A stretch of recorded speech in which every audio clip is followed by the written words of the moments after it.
This video will be discussing mature topics, graphic topics, and pornography.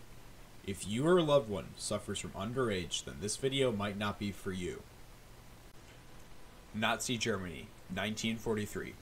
Through circumstances that no one would face today, a Jewish man escaped a Nazi internment camp along with the help of a Nazi woman. His name?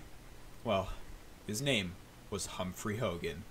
In 1953, they would have their first child, naming him Terry Hogan.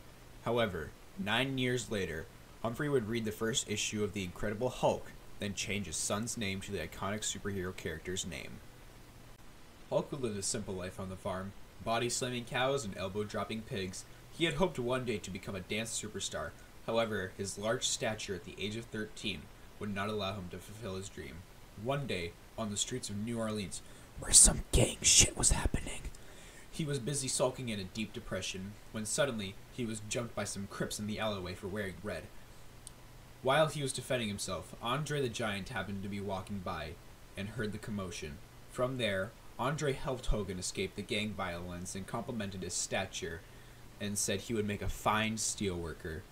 Hulk then uttered his first time saying, "HH, brother," and then he walked off to get back home. Arriving at his house, he saw a man knocking at the door. I forgot to mention this earlier, but Hulk Hogan was 24 at the time. He didn't know the man at the time. But this man was no ordinary man. He was McMahon, Vincent McMahon Sr. He said in our interview that he was visiting the household to borrow some sugar.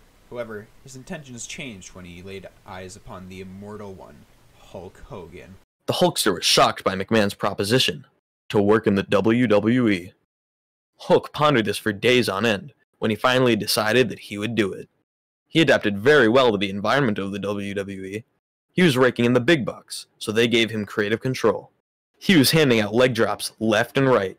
When the creative team brought up the idea of losing, he said, "That don't work for me, brother, HH."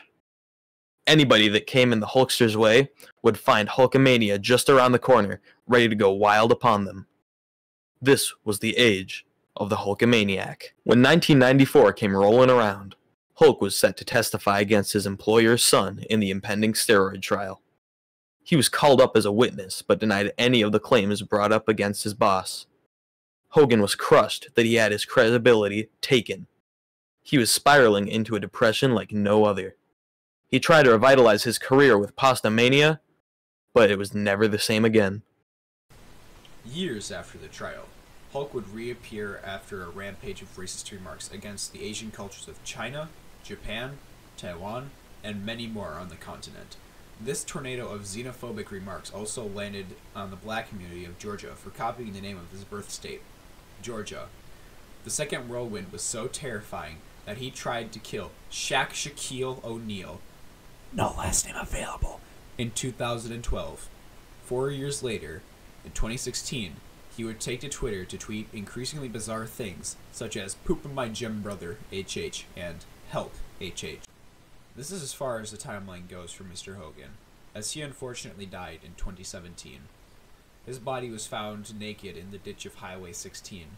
16 different drugs were found to be in his circulatory system, some including ketamine, crack cocaine, and several variants of steroids.